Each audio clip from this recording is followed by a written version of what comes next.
Hi kids, are you ready for chapter 4, The Secret Workers? Let's find out who works for Mr. Wonka. Get comfy. Ready? The next evening, Grandpa Joe went on with his story. You see, Charlie, he said, not so very long ago, there used to be thousands of people working with Mr. Wonka's factory. Then one day, all of a sudden, Mr. Wonka had to ask every single one of them to leave, to go home, never to come back. Well, why? Asked Charlie. Because of spies. Spies? Yes, all the other chocolate makers, you see, had begun to grow jealous of the wonderful candies that Mr. Wonka was making, and they started sending in spies to steal his secret recipes. The spies took jobs in the factory, pretending that they were ordinary workers, and while they were there, each one of them found out exactly how a certain special thing was made. Did they go back to their own factories and tell? Asked Charlie. They must have, answered Grandpa Joe, because soon after that, Pickle Grubber's factory started making an ice cream that would never melt, even in the hottest sun. Then Mr. Prodnose's factory came out with a chewing gum that never lost its flavor, however much you chewed it. And then Mr. Slugworth's factory began making candy balloons that you could blow up to huge sizes before you popped them with a pin and gobbled them up. And so on and so on. And Mr. Willy Wonka tore his beard and shouted, "This is terrible! I shall be ruined! There are spies everywhere! I shall have to close the factory!" But he didn't do that, Charlie cried. Oh, yes, he did.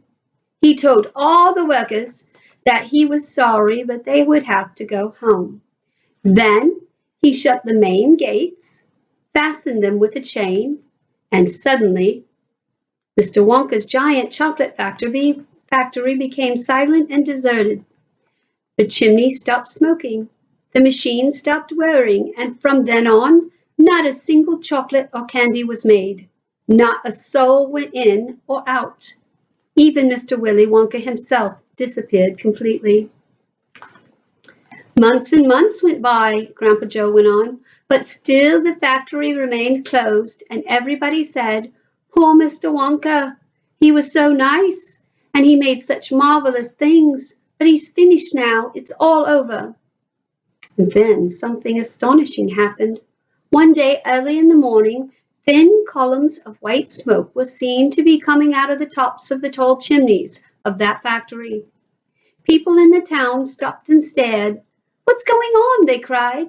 "Someone's lit the furnaces." Mr. Wonka must be opening up again.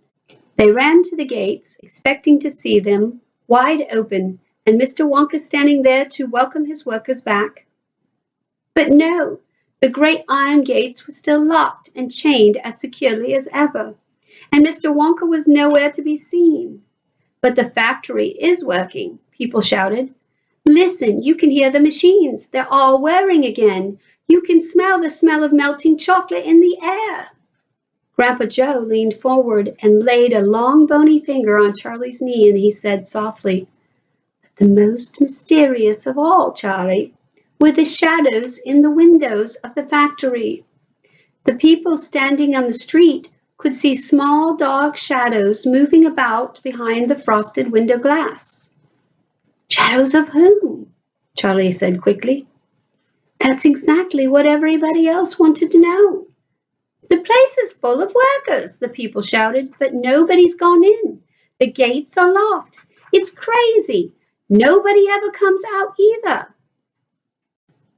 "But there were no question at all," said Grandpa Joe. "But the factory was running. And it's gone on running ever since for those last 10 years. What's more, the chocolates and candies that's been turning out have become more fantastic and delicious all the time.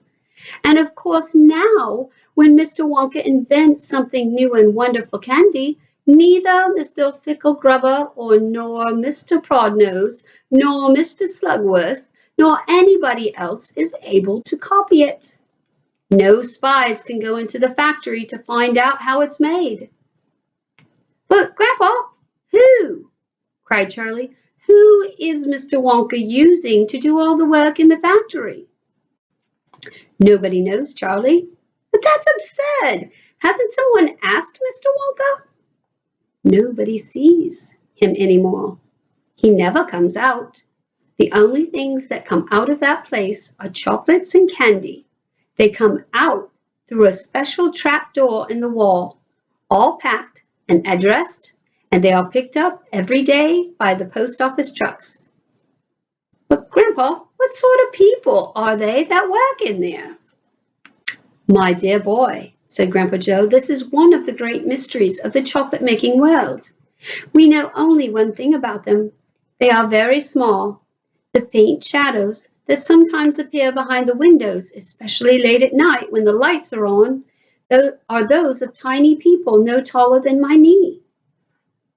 There aren't any such people, Charlie said. Just then Mr. Bucket, Charlie's father, came into the room. He was home from the toothpaste factory, and he was waving the evening paper rather excitedly. Have you heard the news? He cried. He held up the newspaper so that they could see the huge headline.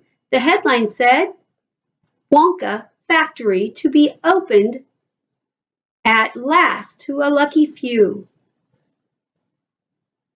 Oh my goodness, I can't wait to see what happens. Chapter 5 is called The Golden Ticket. I hope you come back to find out about the golden ticket.